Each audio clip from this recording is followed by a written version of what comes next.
Bismillahirrahmanirrahim. Assalamualaikum warahmatullahi wabarakatuh. Welcome back to my channel Jamal Official Vlog. Kawan-kawan, kali ini ada salah satu tema yang akan saya bawakan khusus buat kalian semua, yaitu galbay pinjol sampai di proses perdata dan proses pidana. Seperti apa? Simak edukasinya. Jangan pernah takut oleh ancaman dan teror dari DC pinjaman online.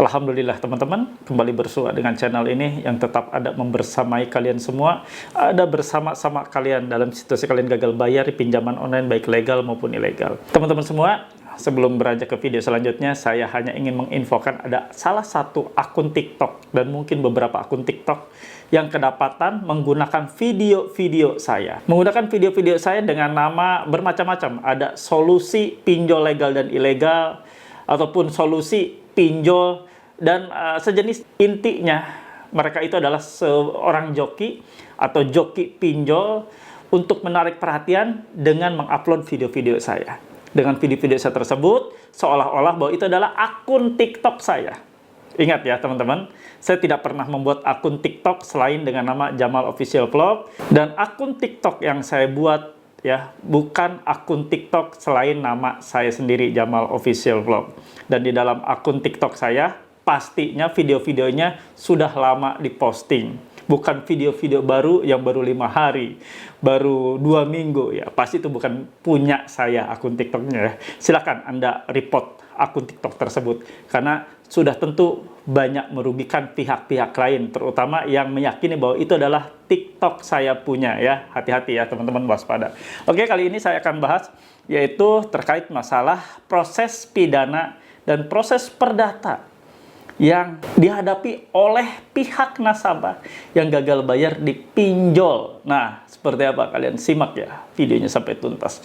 Mudah-mudahan ini menjadi edukasi yang baik buat kalian semua. Tapi sebelumnya, saya minta kalian untuk mensupport, mendukung channel ini ya, dengan cara diklik atau di-subscribe channel Jamal Official Vlog, lalu diaktifkan tombol merah loncengnya atau tombol loncengnya agar Anda mendapatkan notifikasi atau pemberitahuan video-video terbaru yang saya upload setiap harinya. Dan bila mana video-video ini bermanfaat buat kalian, membooster mental kalian, jangan pernah merasakan terbooster sendiri. Bagikan ya, penguat mental ini bagikan ke teman-teman lain dengan cara silakan di-share ke sosial media kalian, ke semua media sosial kalian. Silakan ya, insya Allah ketika yang menerima video ini lalu mendapatkan manfaat, mentalnya terbangun, mentalnya terbooster, insya Allah itu menjadi pahala jariah buat kalian semua.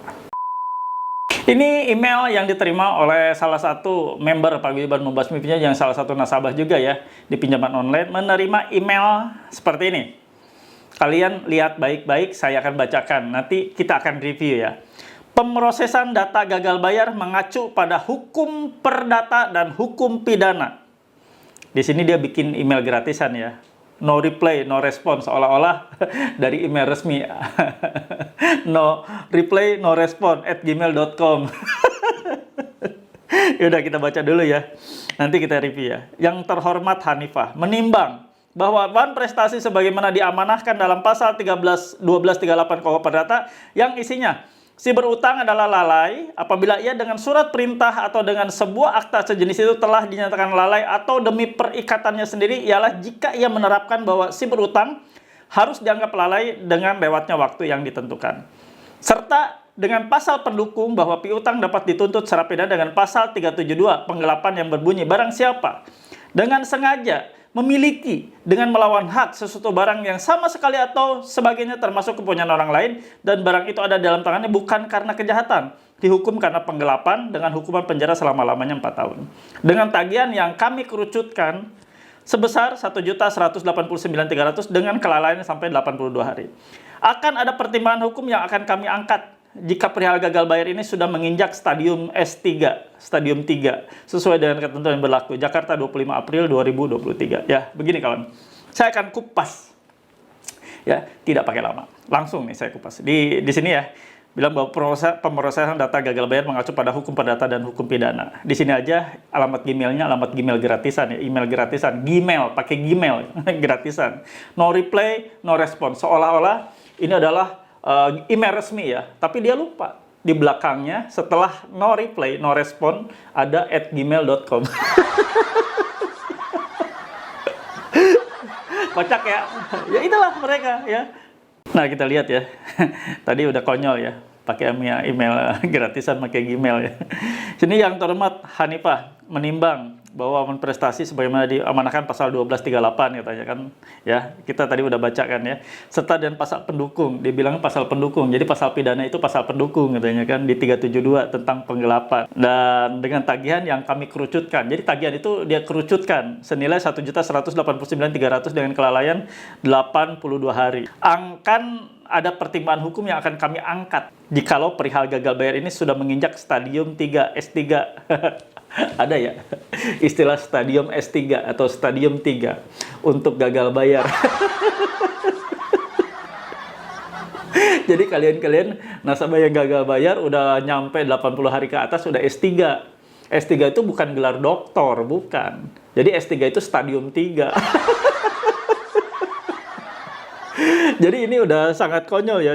Dia ngancam bahwa Anda bisa dijerat dengan pasal di perdata ya, tadi yang disebutkan yaitu di pasal 1238 dan di KUH pidana, KUHP ya, dengan pasal 372 tentang penggelapan. Apanya yang digelapkan? Dia bilang kan, ya nasabah itu penggelapan. Apanya yang digelapkan, bro? Ya, begini. Saya akan kasih tahu ke kalian semua. Kalau misalnya ada Anda mendapatkan ancaman seperti ini, jangan pernah Anda merasa takut. Jangan pernah Anda langsung ciut nyalinya. Jangan pernah langsung terpikirkan, nggak bisa tidur, nggak bisa makan, nggak bisa melakukan hal aktivitas apapun. Jadi Anda tuh terpikirkan, fokus terkuras pikirannya hanya untuk memikirkan pasal 1238 perdata, pasal 372 pidana. Nah, pikiran Anda terkuras habis ke sana, akhirnya yang lelah itu Anda. Anda lelah pikiran, akhirnya fisik Anda terganggu karena kualitas istirahat Anda terganggu. Akibat Anda mikirin terus, fokus terus ke arah sana. Ingat kawan-kawan, sampai dengan saat ini tidak ada satupun nasabah yang bisa diproses, yang sudah diproses atau sedang diproses. Nasabah saat ini yang gagal bayar pun banyak, bukan hanya kalian. Bukan hanya Anda saja penonton yang saat ini menonton video ini. Bukan hanya Anda saja yang gagal bayar. Ratusan orang, ratusan ribu yang gagal bayar saat ini juga sama statusnya dengan kalian. Belum ada yang diproses secara perdata, apalagi pidana. Perdata saja tidak diproses, apalagi pidana. Kalian harus tahu, kalau mereka mau memproses perdata, dari kemarin, dari awal mula pinjol ini berdiri sampai sekarang, tentunya sudah banyak di pengadilan negeri. Nasabah-nasabah yang digugat sudah banyak itu menghadiri sidang perdata di pengadilan negeri di setiap daerah dan kota. Anda tentunya akan melihat banyak antrian yang mau disidang di berbagai media massa, media elektronik, media offline, pasti semuanya banyak memberitakan hal tersebut. Sampai saat ini tidak ada, kawan. Jadi apa yang harus Anda takutkan? Apa yang harus Anda risaukan? Terkait masalah Anda diancam, akan diperdatakan, akan dipidanakan. Itu baru perdata ya. Karena apa? Kalau mereka mau memproses secara perdata, tentunya banyak hal yang harus dipertimbangkan. Hal-hal yang dipertimbangkan diantaranya adalah domisili hukum dari si tergugat. Tergugat atau nasabah yang akan digugat, domisili hukumnya itu berbeda-beda. Tidak hanya ada di satu desa. Tidak hanya ada di satu kota, kabupaten, tidak di satu provinsi. Tapi ada di semua provinsi, semua kota, kabupaten yang ada di Indonesia. Kalau mereka mau menggugat nasabahnya yang ada di Lampung, ya mereka harus datang dan mendaftarkan gugatannya di Pengadilan Negeri Lampung. Ada di Bandung, didaftarkan di Bandung. Ada di Manado, didaftarkan di Manado, dan seterusnya seperti itu. Belum memakan biaya, akomodasi, berapa yang harus mereka keluarkan akomodasi. Hanya untuk menggugat nasabah yang gagal bayar 2 juta, 3 juta, 5 juta, 10 juta. Ngapain? Gagal bayar sampai 80 juta, 100 juta saja. Sampai saat ini tidak diapa-apain. Apalagi cuma gagal bayar 2 juta. Hello. Segera bangun dari ketakutan kalian. Bangun kembali mental kalian. Jangan kalian terkungkung oleh rasa ketakutan. Jangan sampai kalian tereliminasi ya. Berani kalian, tadinya gak ada yang berani, tapi karena dikasih email seperti ini, Anda langsung ciut. Anda langsung ketakutan sendirian, takut. Nggak bisa ngomong, nggak bisa interaksi sama keluarga, takut di penjara, takut di sidang. Jangan kawan, jangan rusak mentalmu seperti itu. Lalu terkait masalah pidana, Anda tidak akan mungkin dipidanakan dalam kasus utang atau tidak gagal bayar di utang pinjaman online atau tidak bayar utang pinjaman online. Jangan pernah Anda terpikirkan, pidana tidak bisa menyentuh nasabah-nasabah yang tidak bayar utang pinjol. Pidana tidak bisa memproses orang-orang yang utang pinjolnya tidak dibayar.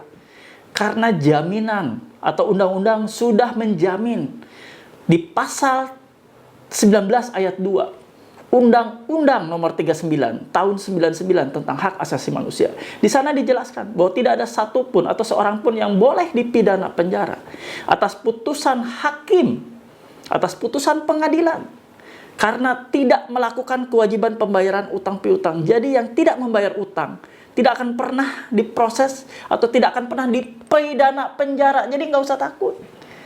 Jangan khawatir kawan.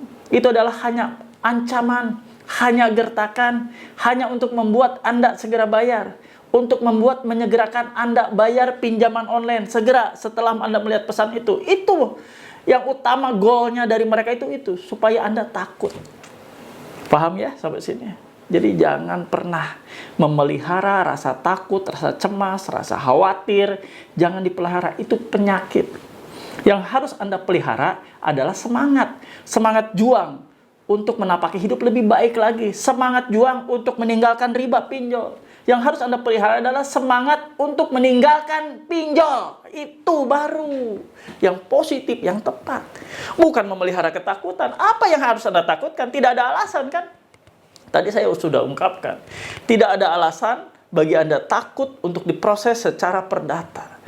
Kalaupun Anda diproses secara perdata, Anda ketika diundang, Anda datang hadir ke pengadilan. Anda ungkapkan ke hakim. Saya nggak bisa bayar karena saya kondisi ekonominya tidak mampu, Pak Hakim. Saya mampu sebulan hanya 20.000 buat bayar. 30.000 saja deh saya cicilan, saya sanggup. Udah, mau apa lagi? Udah, ungkapkan saja. Seperti itu, hakim akan mempertimbangkan. Paham ya? Terus untuk masalah pidana, Anda nggak bakal mungkin disentuh ya sampai dipanggil oleh polisi gara-gara nggak bayar utang. Itu adalah hoax, bohong ya, nggak usah dipercaya. Biar ini tenang, biar ini membuat Anda tenang semuanya. Seluruh Indonesia biar tenang. Kalau Anda tidak akan pernah tersentuh oleh pidana. Jadi Anda tidak akan mungkin dipenjara gara-gara tidak bayar utang pinjaman online. Oke, paham ya sampai sini? Kalau saya paham, ya seperti biasa, saya minta feedback dari kalian semua. Untuk ketik dan tulis di kolom komentar. Saya paham, saya mengerti, saya tidak takut. Sekali lagi, saya paham, saya mengerti, saya tidak takut. Saya tidak takut.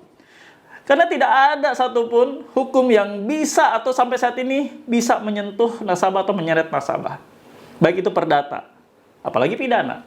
Saya mengerti dan saya paham. Karena saya mengerti dan saya paham atas semua cara-cara yang dilakukan oleh pihak pinjaman online melalui penagihnya dengan cara-cara mengintimidasi, ngancam, nakut-nakutin. Saya udah paham dan mengerti bahwa itu adalah cara mereka untuk menyegerakan kita bayar, Anda bayar. Paham ya sampai sini? Silakan ketik dan tulis di kolom komentar. Saya paham, saya mengerti, saya tidak takut. Seperti biasa, saya tutup video ini ya dengan kesimpulan. Jadi, kalau Anda ditakut-takuti bahwa akan diproses secara perdata, secara pidana, jangan lagi Anda ketakutan. Buang ketakutan kalian. Itu adalah hoax. Itu adalah kebohongan. Itu adalah cara-cara mereka untuk menyegerakan Anda bayar. Itu adalah cara-cara mereka untuk Anda segera melakukan pelunasan pembayaran utang pinjol Anda. Sudah, itu saja. Ya, langsung Anda bikin statement dalam diri, saya tidak takut. Saya paham. Saya sudah mengerti. Jadi dengan seperti itu, ada afirmasi positif. yang mengalir di tubuh kalian, yang mengalir di pikiran kalian. Sehingga afirmasi positif itu menjadi positif buat Anda ke depannya. Untuk mengubah cara-cara yang keliru kemarin. Cara minjol itu adalah cara keliru. Keliru untuk mengais rezeki, untuk mendapatkan rezeki dengan cara-cara Anda menggantungkan kepada pinjol, itu keliru. Lalu keliru juga ketika Anda merespon setiap bentuk pesan yang masuk. Pesan yang masuk ke handphone Anda yang mengintimidasi, mengancam Anda bahwa Anda akan dipidanakan, akan dipenjara, akan diproses hukum. Anda responnya yang baik ya. Anda nggak usah panik. Anda respon cukup lihat, lalu hapus dan diblokir, report si akun WA tersebut. Seterusnya, lakukan itu. Jangan bosan selagi Anda memang gagal bayar. Paham ya? Mudah-mudahan ini menjadi energi positif buat kalian semua. Dan ini menjadi edukasi yang baik untuk kalian dimanapun berada. Terima kasih yang sudah menonton dan mensubscribe channel ini ya. Mudah-mudahan Anda menjadi tambah wawasannya dan menjadi berkah hidupnya. Terima kasih untuk kalian semua. Kita berpisah. Saya pamit undur. Robbana atina fid dunya hasanah wa fil akhirati hasanah wa qina adzabannar. Wallahu muwaffiq ila aqwamit thoriq. Wabillahi taufiq wal hidayah. Wassalamualaikum warahmatullahi wabarakatuh. Bravo.